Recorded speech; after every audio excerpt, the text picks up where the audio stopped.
Bismillahir Rahmanir Rahim. Assalamu alaikum wa rahmatullahi wa barakatuhu. We all know that one day we will face death, and it is for this reason the Prophet sallallahu alaihi wasallam made it a duty upon all Muslims who have any wealth or property to leave behind, that they leave a will behind to specify how it will be distributed.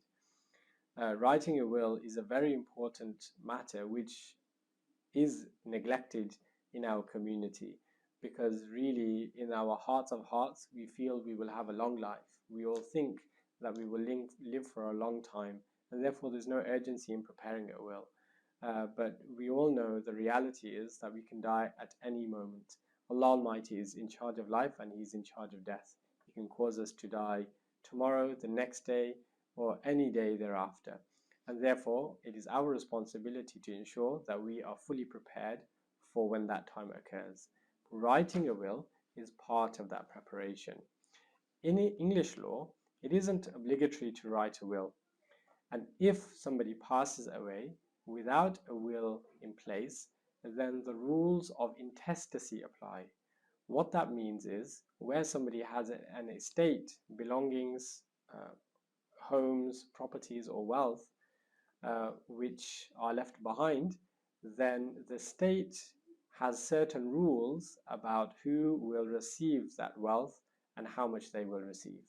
So in other words, it is taken out of the hands of the person who has passed away, and it will be distributing according to what the law of the land says.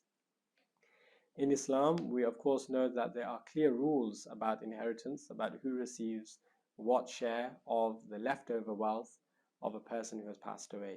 And an Islamic will is very, very fundamental to ensuring that our estate is distributed according to Islam, the Quran, and the Sunnah after we pass away.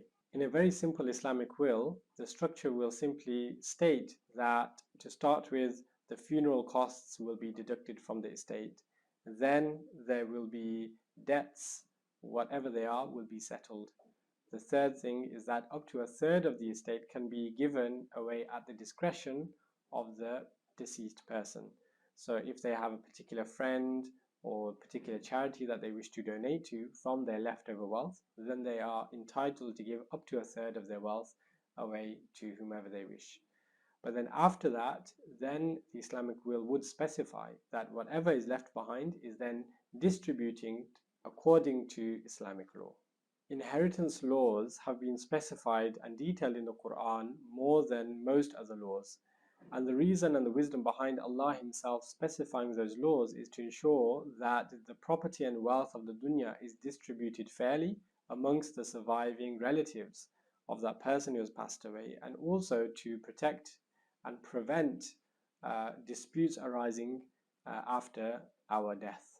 And this is very, very common in all walks of life and in all societies, for people to fight over wealth both during life and after death.